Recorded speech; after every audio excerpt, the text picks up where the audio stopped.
relation to the discussion around journalists and the media, there's a question here from L. Bryan, who's saying, how do you think social media has impacted distribution of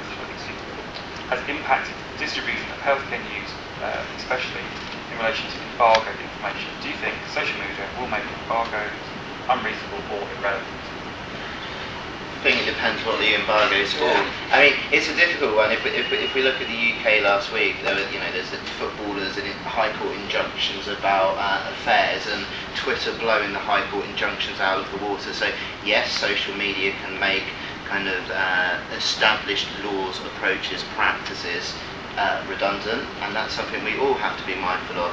It's a changing world we find ourselves in. With regard to an embargo, you only embargo something if there's a reason to embargo it.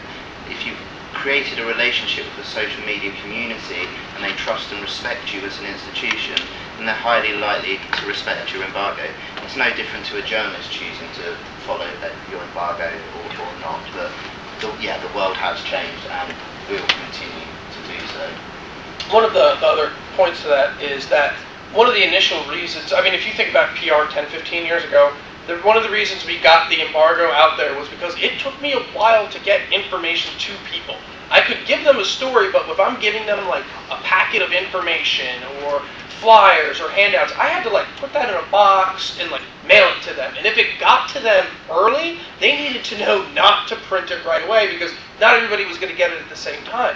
One of the great things to think about when we look at social media and new media is we can get content to people relatively quick. So rethink why we embargoed something from the beginning. If I'm embargoing it just to make sure that people get information at the same time, I can do that through a blast email to 5 or 6 people that have agreed that they want to hear about this information at the right time. So not presenting all of our cards per se like we used to in the past, because in the past we had to do it that way. I mean, it was just the way that the network worked. I mean, it took 2 weeks to get something to a certain journalist, depending where they were. There's a question here, as we go to the sort of last 5-10 minutes of questions. This question from Doug A, who has said, for companies, how do we manage the regulatory issues in ongoing real-time social media discussion? So I will kick that off saying, at the end of the day, different companies will have different regulations, and you need to clearly work within those regulations. But there is significant flexibility. Someone, Christina Liu, in fact, said, sent a tweet when we started talking about regulations earlier, saying, has this hashtag "just do it," because she sort of obviously just wants to get on and communicate with people rather than be hung up. But it is important to stick within the regulations. And obviously, it's a challenge for an organisation, maybe a pharma company, a pharmaceutical company, is talking to patients. Then that is a tricky area. There are good examples all over the world of companies doing it and doing it well. In the UK, the best example is Janssen. They've done some really good work. Pfizer have done some good work, it's many people throw it up as a barrier, like, oh, we can't do it. But there are lots of companies doing it well, doing it to a high standard. And the last point is resourcing. If you're going to start getting involved in social media, resourcing is a big issue. If you're having a real-time conversation, that takes time to communicate. It takes time to sift through all this information. But if something's worth doing, then you should do it well, and then you should have the resourcing behind it that it does need. We did some education videos a year or so ago, and the most popular video of our 6 videos we did on YouTube was the one on resourcing.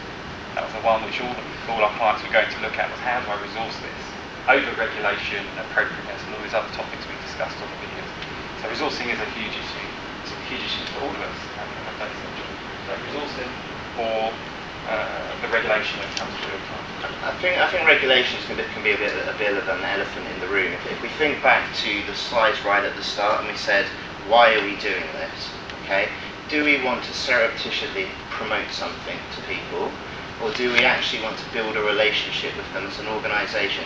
Have we reframed our mindset of what marketing and communications does, or are we still pretty old school, looking to pump something out and to get a rapid uplift in sales? If we're doing the latter thing, then regulations are rightly a block to you, and that's why they're there. If you understand the purpose of social media is to be a useful member of a community, then the regulations allow you to do that, and then the only question becomes resourcing. Something that I would add to all this is one of my first jobs in public relations was I was a media relations specialist for several tech clients. So my tech client never wanted to get in front of a camera or talk to a journalist, so what they did was they paid me to become an expert on their organization.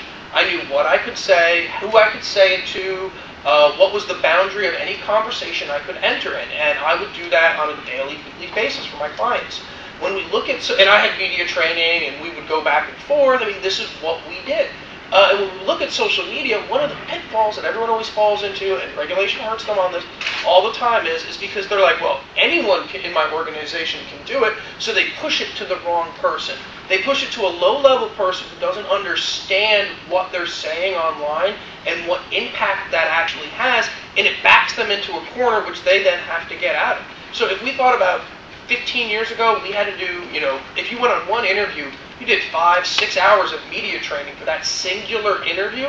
We have to start thinking about our people who use new media tools and give them the proper training so they know instantly what they can say, what messaging is allowed. If a conversation comes up that they're not allowed to touch, they know how to back out of that conversation without putting themselves in a corner. And just because an intern can run your Twitter account doesn't really mean an intern should run your Twitter account, because they're going to get you in trouble.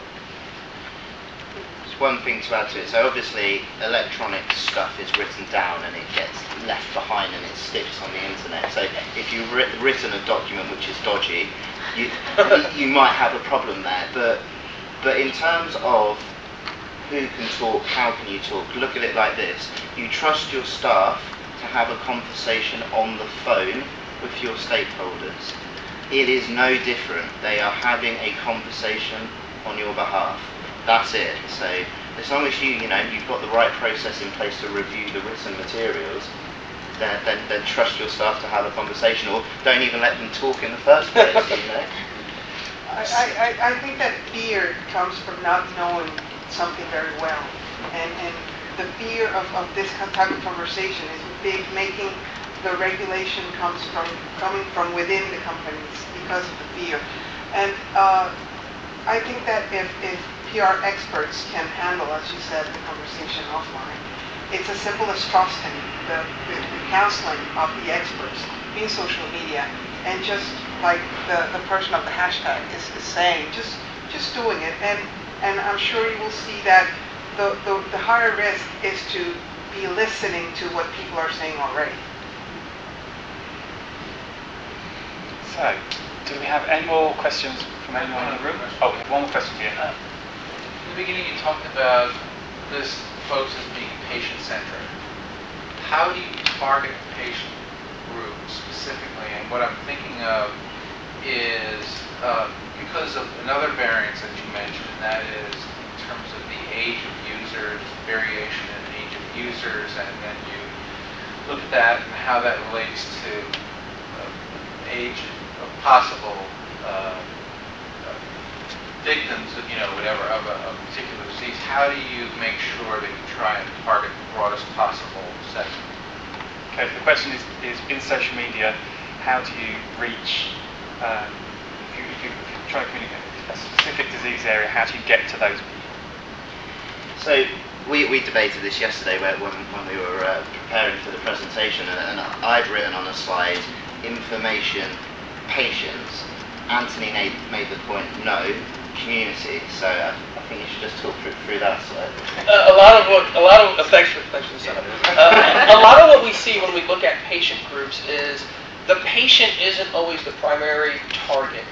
Lots of times it's the healthcare provider, it's the ancillary family group, it's any sort of supporting member who can help them give information along. So like if you look at MS, a lot of people who suffer from MS aren't going to be on a social network blogging about it, putting out messaging, but there's always people, supporting MS, father of MS, mother of MS, and those are great people to connect with, not just target, actually connect with, and if they see you as providing value for their community, they actually invite you into their community and let you engage with all of their members, and it really, really helps target that out. The other thing that we've mentioned here several times is social media is part of a program. It is, you know, I think about, you know, if we're looking at an aging community, and sometimes an aging community in the United States, one of the best ways to still reach them is to put something in the mail.